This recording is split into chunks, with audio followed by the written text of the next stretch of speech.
It's week 24 of A Year of Wisdom. Let's get to reading.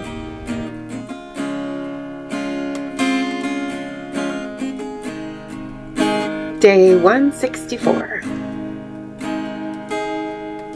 Job 13 and 14.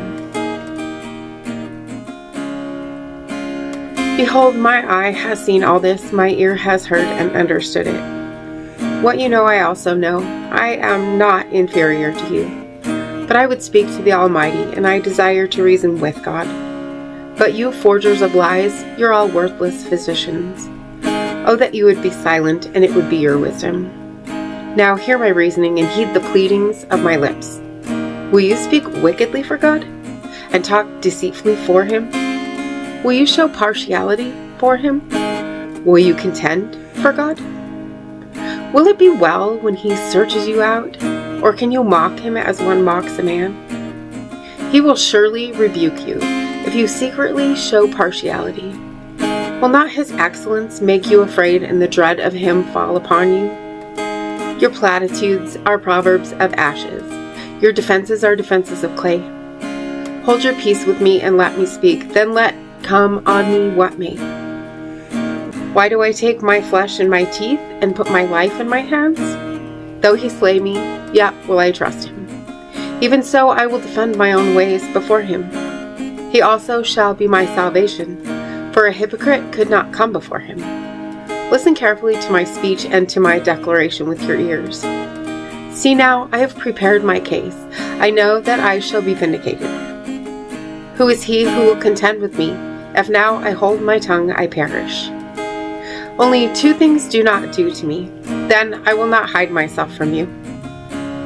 Withdraw your hand far from me, and let not the dread of you make me afraid. Then call, and I will answer, or let me speak, then you respond to me. How many are my iniquities and sins? Make me know my transgressions and my sin. Why do you hide your face and regard me as your enemy? Will you frighten a leaf driven to and fro? And will you pursue dry stubble? For you write bitter things against me, and make me inherit the iniquities of my youth. You put my feet in the stocks, and watch closely all my paths. You set a limit for the soles of my feet. Man decays like a rotten thing, like a garment that is moth-eaten. Man who is born of woman is of few days and full of trouble. He comes forth like a flower and fades away. He flees like a shadow and does not continue. And do you open your eyes on such a one and bring me to judgment with yourself? Who can bring a clean thing out of an unclean? No one. Since his days are determined, the number of his months is with you. You have appointed his limits so that he cannot pass. Look away from him that he may rest, till like a hired man he finishes his day. For there is hope for a tree. If it's cut down, then it will sprout again, and that its tender shoots will not cease. Though its root may grow old in the earth, and its stump may die in the ground, yet at the scent of water it will bud, and bring forth branches like a plant.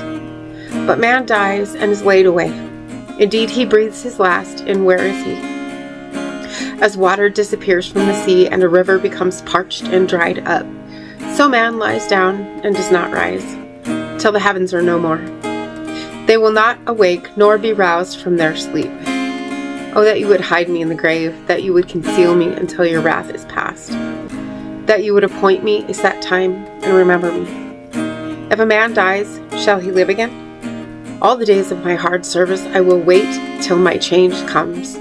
You shall call, and I will answer you. You shall desire the work of your hands, for now you number my steps, but do not watch over my sin. My transgression is sealed up in a bag, and you cover my iniquity.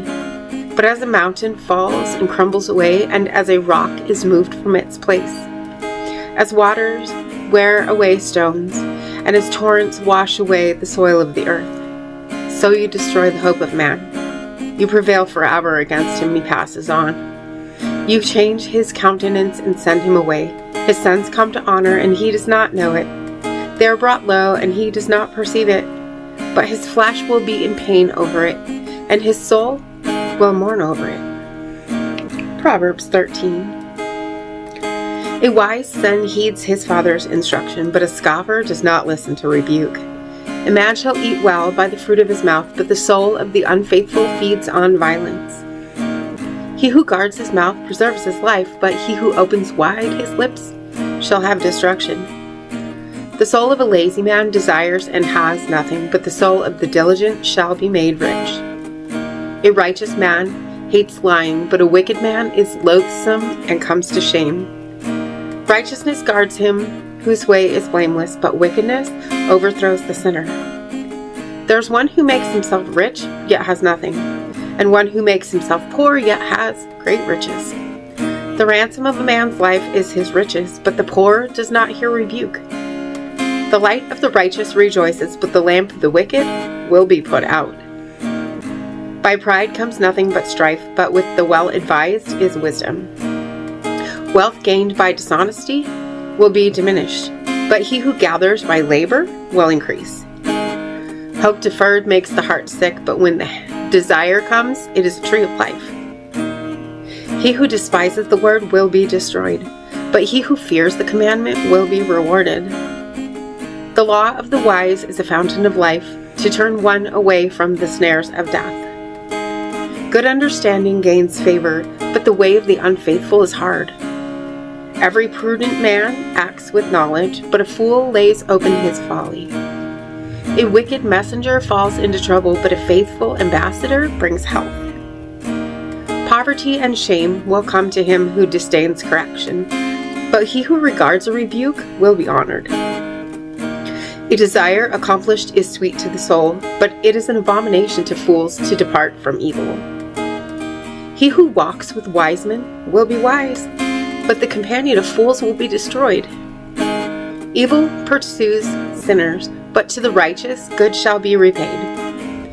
A good man leaves an inheritance to his children's children, but the wealth of the sinner is stored up for the righteous. Much food is in the fallow ground of the poor, and for lack of justice there is waste. He who spares his rod hates his son, but he who loves him disciplines him promptly. The righteous eats to the satisfying of his soul, but the stomach of the wicked shall be in want. And as always, thank you so much for being here today.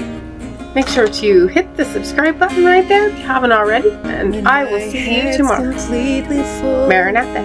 And my heart is worry worn.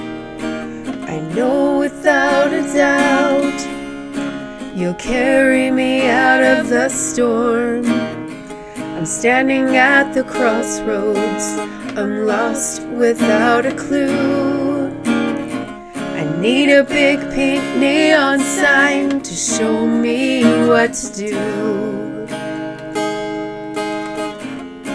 I thank you, Lord, it glorifies you when you're the only answer. I praise you, Lord, for holding what's too much for me. And I'm amazed by you, Lord, because nothing's too big and nothing's too small to lay at your feet.